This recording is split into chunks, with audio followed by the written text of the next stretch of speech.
Hello दोस्तों, welcome back to our YouTube channel CHSC arts and commerce. By the way guys, मेरा नाम रोहित साहू है और आप सभी का स्वागत है हमारे चैनल के अंदर। तो गाइस, इस वीडियो के अंदर हम मेनली डिस्कस करने वाले प्लस 2 सेकंड ईयर हिस्ट्री का guys unit 1, specially guys chapter 3 Rigvedic and later Vedic as का। और इसके अंदर भी गाइस स्पेशली इस वीडियो में हम लोग डिस्कस करेंगे रिलीजियस बिलीफ और रिलीजियस लाइफ इन अर्ली वैदिक एंड लेटर वैदिक एज के अंदर में कैसा था, विद हैंड रिटन नोट्स के साथ डिस्कस करेंगे और इजिएस्ट एक्सप्लेनेशन में डिस्कस करेंगे, जो कि आप अगर एग्जाम के एक दिन पहले भी ये वीडियो देखते हैं तो आपको गाइस मैक्सिमम स्कोर करने में आपको हेल्प करने वाली है वीडियो। तो बिना किसी डिले के गाइस अपना वीडियो स्टार्ट करते हैं। तो सबसे पहले डिस्कस करते हैं ऋग्वेदिक रिलीजन। ऋग्वेदिक के टाइम पे हमारा रिलीजन किस तरीका से था, ठीक है। ऑफ रिलीजन के साथ डिस्कस करते हैं उस समय का नेचर कैसा था रिलीजन का। Early Aryans were nature worship. जो अर्ली आर्यन थे वो लोग नेचर का पूजा करते थे, ठीक है। They personified natural forces, wind, rain और फायर। स्पेशली गाइस किस फोर्सेस का पूजा करते थे गाइस? विंड, हवा हो गया, बारिश हो गया और आग की पूजा करते थे। Utilitarian worship was for material gain. Guys worship जो पूजा करते थे किस लिए करते थे? कुछ पाने के लिए, मटेरियल चीज को प्राप्त करने के लिए। और स्पेशली क्या होता था गाइस? कैटल्स हो गया, मतलब जानवर के पाने के लिए, और सन्स और बच्चे के लिए, और विक्ट्री और युद्ध में विजय के लिए भी पूजा करते थे ऋग्वेदिक रिलीजन में। ऋग्वेदिक रिलीजन में गाइस यूटिलिटेरियन मतलब होता है गाइस अपने मटेरियल बेनिफिट्स के लिए वो लोग ये सब पूजा करते थे, ठीक है। Believe divine power could confer wounds और पनिशमेंट। वो लोग गाइस ऋग्वेदिक आर्यन जो थे डिवाइन पावर में बिलीव करते थे और ये भी मानते थे कि ये चीज है, हमें वरदान भी दे सकते हैं और पनिशमेंट भी दे सकते हैं। करते हैं classification of gods in Rigvedic as.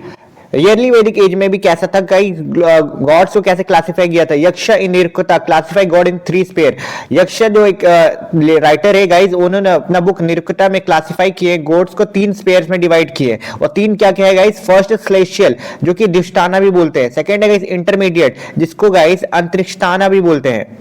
तीसरा आप टेरेस्ट्रियल यानी पृथ्वी स्थाना, ठीक है। आप और भी सिंपल लैंग्वेज में समझते हैं। टेरेस्ट्रियल मतलब क्या होता है गाइस? अर्थली। अर्थली मतलब जो धरती पे रहते थे, पृथ्वी, अग्नि, सोमा, रिवर, ये कुछ एग्जांपल है टेरेस्ट्रियल गॉड्स के, ठीक है। सेकंड है गाइस इंटरमीडिएट, जो कि एरियल भी बोलते थे। इनका क्या है एग्जांपल? इंद्र हो गए, रुद्र हो गए, वायु हो गए, वठा हो गए, ये सब इंटरमीडिएट एरियल गॉड के अंदर में आते थे। थर्ड है गाइस सेलेस्टियल, जो कि स्काई, सेलेस्टियल मतलब स्काई होता है। इसमें भी कुछ गॉड्स के नाम देंगे, सूर्य हो गए, वरुणा हो गए, मित्र हो गए, विष्णु हो गए, ये स्पेशल गॉड्स के अंदर में आते थे, ठीक है गाइस। जो कि वैदिक आर्यंस थे, जो उन्होंने अपने गॉड्स को 3 पार्ट में डिवाइड क्लासिफाई कर रखा था। और 3 पार्ट था, first terrestrial, second intermediate, third celestial, ठीक है गाइस। हम डिस्कस करते हैं इंपॉर्टेंट डीटीज, मतलब इंपॉर्टेंट जो मूर्ति, उस समय के जो इंपॉर्टेंट मूर्तिज कौन से थे जिनकी पूजा होती थी। इंद्र, इंद्र आपने नाम सुना होगा, मोस्ट पॉपुलर गॉड है, ठीक है, नोन एज पुरंदर। और इसे पुरंदर का मतलब होता है गाइस डिस्ट्रॉयर ऑफ फोर्ट्स, जो कि किलाओं को तोड़ते थे। इसका सिग्निफिकेंस क्या था guys? 250 hymns devoted to him, और 250 से ज्यादा मंत्र ऋग्वेद के अंदर में इंद्रदेव को मेंशन किया गया है। इंद्रदेव का गाइस रोल क्या है? वॉरलॉर्ड। वॉरलॉर्ड मतलब lead Aryans against Dasas and god of rain. ये क्या करते थे गाइस? युद्ध में आर्यंस की हेल्प करते थे, साथ ही में गॉड ऑफ रेन भी बोला जाता था इंद्रदेव को। आगे दोस्तों आगे डिस्कस करते अग्नि, सेकेंड मोस्ट इंपॉर्टेंट गॉड। अग्नि जो थे गाइस उस समय के ऋग्वेदिक एज के अंदर में रिलीजियस लाइफ में अग्नि बहुत ही सेकंड मोस्ट इंपॉर्टेंट गॉड में आते थे। सिग्निफिकेंस इनके बारे में गाइस 200 से ज्यादा हिम्स डिवोटेड टू हिम किया गया है ऋग्वेदिक के अंदर में। रोल, इनका रोल क्या था गाइस? फायर गॉड, इन्हें फायर का गॉड भी देखा जाता था, मतलब अग्नि का देवता, अग्नि देवता भी बोलते हैं गाइस, आप तो जानते हैं अग्निदेव को। इंटरमीडिएटरी, और ये इंटरमीडिएट होते थे इनके बीच में गॉड एंड मैन के, इंसान और भगवान के बीच में एक इंटरमीडिएट के रूप में देखा जाता था। गेस्ट इन एवरी होम, गृह देवता, और इन्हें एक मेहमान के तरफ में या एक गेस्ट के तरफ पे देखा जाता था और गृह देवता भी माना जाता था। गाइस आगे है गाइस वरुणा। वरुणा जो कौन है गाइस? पर्सनिफाइड वाटर स्काई, इन्हें पानी और आसमान का देवता भी माना जाता था। एथिकल गॉड, ये एथिकल गॉड थे, अपहोल्डर ऑफ रीता, नेचुरल और मॉरल ऑर्डर को ये मेंटेन करते थे। पनिश दोज हु सिन और लाइड, और इवन पनिश करते थे, उनको सजा भी देते थे जो जिन्होंने पाप या झूठ बोला होता था। तो आगे डिस्कस करते हैं सूर्य, सन गॉड्स वर्शिप इन 5 फॉर्म। सूर्य जो थे ऋग्वेदिक एज के अंदर में 5 फॉर्म में वर्शिप किए जाते थे। फर्स्ट सूर्य जो कि होते गए सर्व, और नॉर्मली सूर्य। सावित्री, इनको गॉड ऑफ लाइट के रूप में गायत्री मंत्र भी बोलते थे। थर्ड है guys Pushan god of paths cattle, और पुशान इनको थर्ड जो फॉर्म था गाइस पुशान के रूप में भी देखा जाता था, जो कि गॉड ऑफ वॉट या कैटल्स के देवता भी मानते थे। विष्णु कवर अर्थ इन 3 स्टेप्स, और इनका एक और फॉर्म है विष्णु, जो कि जिन्होंने धरती को 3 कदम में नाप लिया था। तो आगे डिस्कस करते हैं Soma God of plant potent drink. Soma कौन थे गाइस? गॉड ऑफ प्लांट्स, मतलब जो पेड़ पौधे के देवता को सोमा कहते थे ऋग्वेदिक एज के अंदर में या यली वैदिक एज के अंदर में। 9th mandala is entirely devoted to him. Rigveda का 9th मंडला जो है इसके बारे में इनको पूरा डिवोटेड कर दिया गया सोमा को देव को, ठीक है। हेनोटिमिज्म, हेनोटिमिज्म क्या होता है guys? Believe in many God but worshipping one God a supreme at that moment. Monotheism मतलब एक पे बिलीव करना। हेनोथिज्म हमारे हिंदुइज्म में क्या होता है गाइस? हिंदू धर्म के अंदर में हम बहुत सारे देवी देवता का पूजा करते हैं, लेकिन उनका पूजा एक ही गॉड को जाके वर्शिप, मेनली वन ही गॉड को पूजा होता है। मैक्स मुलर इन्होंने डिफाइन किया था हेनोटिज्म को। दोस्तों अब आगे हम डिस्कस करते हैं लेटर वैदिक रिलीजन। लेटर वैदिक एज के अंदर में रिलीजियस लाइफ कैसा था, ठीक है। इंट्रोडक्शन के साथ स्टार्ट करते हैं। रिलीजियस बिकम कॉम्प्लेक्स, रिलीजन तो क्या हो गया था? कॉम्प्लेक्स हो गया था, रिचुअल बेस्ड हो गया था एंड कंट्रोल बाय प्रीस्ट। उस समय क्या हो गया था गाइस? रिलीजन बहुत ही कॉम्प्लेक्स, रिचुअल बहुत सारा रीति रिवाजों को मानना पड़ता था और मेनली प्रीस्ट पुजारियों के द्वारा उनको कंट्रोल किया जाता था उस समय। राइज ऑफ रिचुअल्स, इस समय क्या हो गया था? राइज ऑफ रिचुअल, यज्ञस क्या हो गया था? सिंपल प्रेयर रिप्लेस हो गया था गाइस इलेबोरेटेड सैक्रिफाइस। सिंपल जो प्रेयर हुआ था करता था ऋग्वेदिक एज के टाइम में, लेटर वैदिक आते आते गाइस सैक्रिफाइस में बदल चुका था। Believe sacrifice could bring power and victory. और लेटर वैदिक एज के अंदर में लोग मानते थे कि सैक्रिफाइस जो हम त्याग करेंगे, जो भी हम बलि देंगे या बलिदान करेंगे, उनके वजह से हम पावर पाएंगे और विक्ट्री विजय पाएंगे। Correct pronunciation of मंत्रस become mandatory, और सही से मंत्रों का उच्चारण करना बहुत ही ज्यादा मैंडेटरी हो गया था लेटर वैदिक एज के अंदर में। डिस्कस करते हैं इंपॉर्टेंट रॉयल सैक्रिफाइस। जो लेटर वैदिक एज में कौन सा रॉयल सैक्रिफाइस किया जाता था? राजस्व यज्ञ। यज्ञ के उस समय गाइस क्या होता था? Royal concentration ceremony.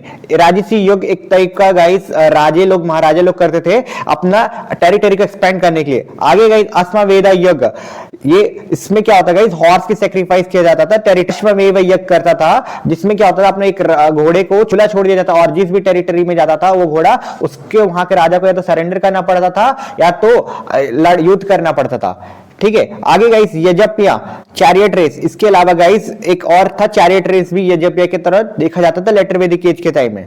दोस्तों आप इसे एक नोट की तरह भी देख सकते हैं। लेटर वैदिक एज में क्या चेंज हो गया था? Brahmin become supreme because only they knew the rituals. Brahmins का जो पावर था सुप्रीम हो चुका था क्योंकि उन्हीं सिर्फ रिचुअल्स के बारे में पता था क्या करना है क्या नहीं करना है। आगे लेटर वैदिक एज के अंदर में चेंजेस इन गॉड्स के अंदर में भी बहुत सारा चेंजेस आ गया।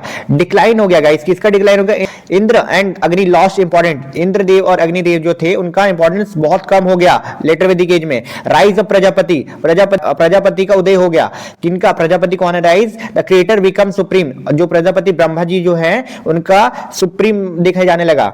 सेकेंड है गाइस रुद्र, जिनको शिवा गॉड ऑफ एनिमल, ये कौन है guys? God of animal, Pashupati भी हैं। विष्णु इमर्जेंस प्रिजर्वर, विष्णु भगवान जो है गाइस वो प्रोटेक्टर के तौर पे देखा जाने लगे।